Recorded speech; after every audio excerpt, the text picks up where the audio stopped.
In our last update, we were in a short position from Monday's highs and we had one support below us, which we did believe could offer a very nice bounce to the upside. And if we go over to the charts, as you can see, even though we got to move up first, we ultimately came back down to test our support, which is now offering a very nice bounce to the upside.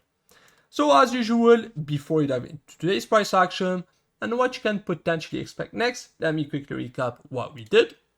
So once again, as mentioned, if you remember, we were in a short position from Monday's highs. However, on Tuesday, near the lows, I did decide not to implement a take profit one yet because we had a triple bottom, which I did not like at all. So I did expect my support level to get retested.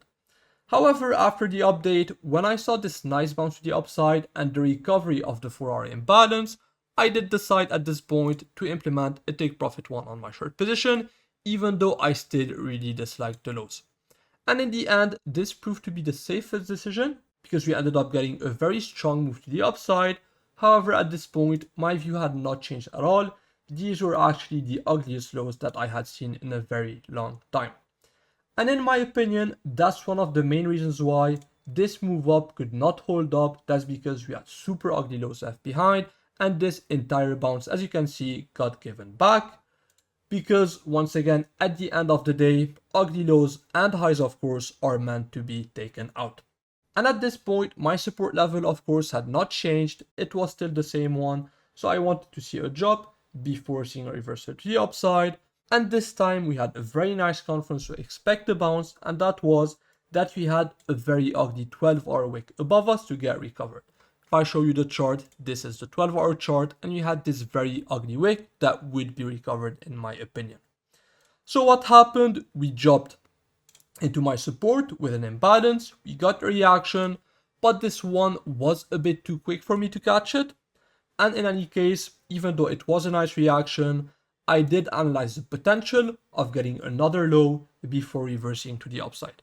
Guess what happened? We bounced, went a bit sideways. I still wanted to see another low.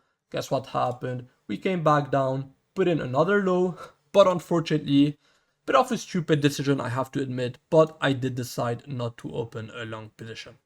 Coming back the next day and seeing this very big bounce was a bit annoying, and going back to the charts, well, as you can see today, this support level has now offered a bounce of about 4.5%.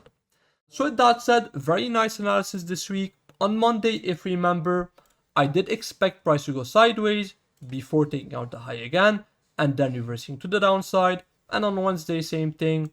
Even though we got a first low and a nice reaction, I still wanted to see another low before potentially reversing to the upside, and that's exactly what happened. Got the short on Monday, but missed the long on Wednesday. Once again, a bit of a stupid decision. It happens, it is what it is. But with that said, what can you expect next? Well, today, before diving into the charts, we do have one important thing to note. That would be that next week, we have two very big news events. The first one is the FOMC, which is on Wednesday, and the second one will be on Thursday. Trump will be meeting with Xi to talk about the tariffs. And usually, when we have very big news coming up, the markets tend to go sideways. That's why at this point, if you miss a long position as I did, there's no need to feel a lot of FOMO, because at this point, it doesn't really make sense to expect a big move to the upside or to the downside. As mentioned, when we have very big news events, the market tend to go sideways. But with that said, how can you play around this bias, and do we have any levels to the upside and to the downside? Well, if we start on the daily chart, the first thing to note is that we have these are not wickless daily candles, but the wicks are very small in my view. That's why at least for this second candle, I would like for price to come back below the daily open at least one more time to form a bit of a bigger wick, and then we can see if this offers a reversal to the upside. But then if we go on the lower time frames, on Bybit we don't have much. However, if we go over to Binance, what you will see is that we have a 1-hour imbalance up here. But if you take the open of this candle and go on the 30 minutes, this open has already been retested. However, we do have another imbalance right there, and the open of this imbalance has not been tested yet, $112,300. So what I want to do is take this candle on Bybit, once again 112.3, it is this 12-hour imbalance. So with this outlined, how can you play around these levels? Well, today, once again, I would expect a bit of sideways price action. One, because we have big news next week, and two, because we actually have CPI news in about 1 hour.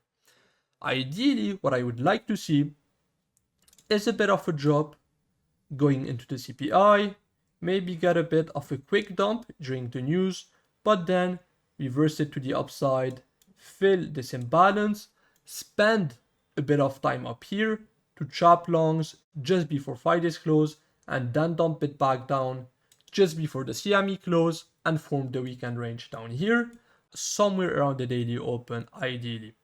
And honestly today, that would be my main bias. I'm expecting a bit of sideways price action. We don't have a wickless daily candle, but it has been 2 daily candles where we don't have a big wick to the downside.